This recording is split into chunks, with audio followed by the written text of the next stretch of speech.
Hello, mic test. Hello mga ka-spring shots. Kilalanin nyo ang mga sikat na residente rito sa sementeryo na lagi nagpapatigil sa jogging ko, mga ka-spring shots. Meet Cleopatra.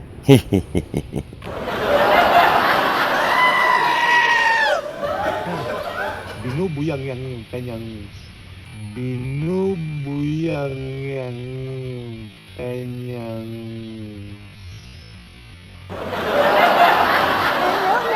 No. Chocolate Hills. Bulubundukin, mga kasprinsa. Tarantado.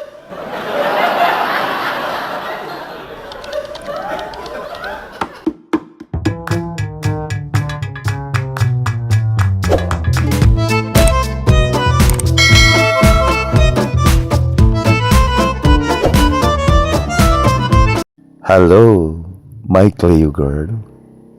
Anong nangyari sa'yo? May damit ka naman sa kamay mo. Bakit hindi mo pa itinuloy ang pagtakip? Malamig ang simoy ng hangin dito. Baka sipunin ang iyong kinabukasan. Mga ka-spring shots, nandito naman tayo sa ating routine route sa sementeryo. Alam nyo naman, tuwing dumadaan ako rito, hindi ko maiwasang mapatingin sa dalawang celebrity natin dito, mga ka-spring shots. Meet Angelo and Cleopatra. Kaya tuwing nagja-jogging ako rito sa sementeryo, mga ka-spring shots, hindi ko talaga maiwasang mapahinto kina Angelo at Cleopatra eh. Sabi ko, grabe naman si artist. Bakit binuyang ang puri ng mga statue na to?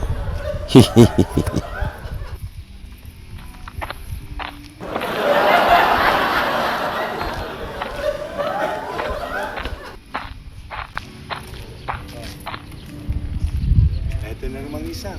Poging Angelo, mga ka-spring shots. Wala talagang preno. Parang natakbo sa UP Diliman. Ang tawag doon ay oblation run.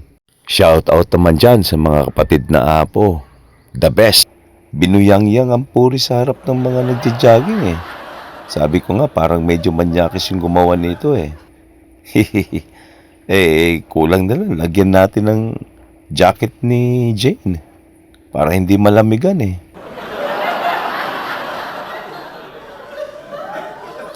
Grabe ang pagka-confidence nitong ating kapatid na artist. Hindi mo sukat akalain ginawa niya lahat to. Hubad. Sabi ko nga nung una, manyakis ba ang gumawa nito? Yun ang una kong basa. Pero parang kakaiba kasi mga ka-swing shots sa ko lang sa paningin ko. Napaisip naman din ako, mga ka-spring shots. Bilang isang artist, may mas malalim palang mensahe dito eh. Naalala niyo ba si Adam at Eva? Nung nilikha sila, di ba? Hubad sila pero puno ng kalinisan.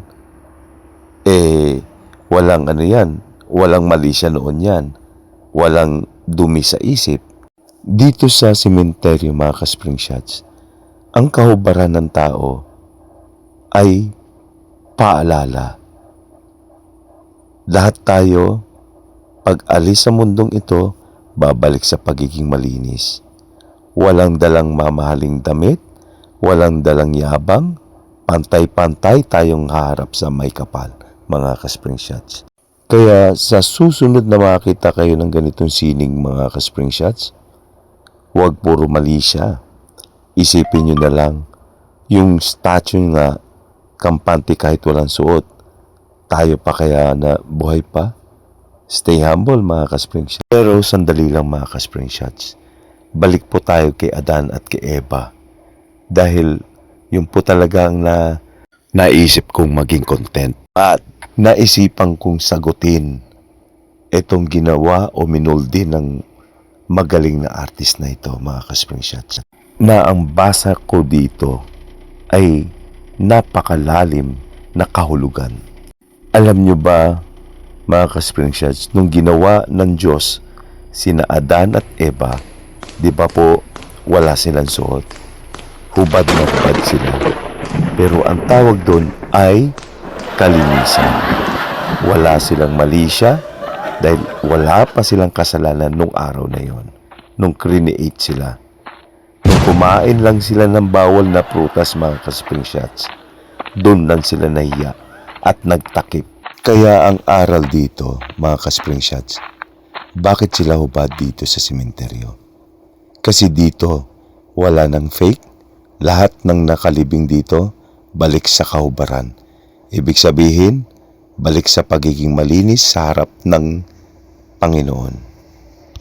Nung tayo pinanganak mga ka-spring shots, wala tayong dala, di ba? Ngayon, nandito na sila sa huling hantungan.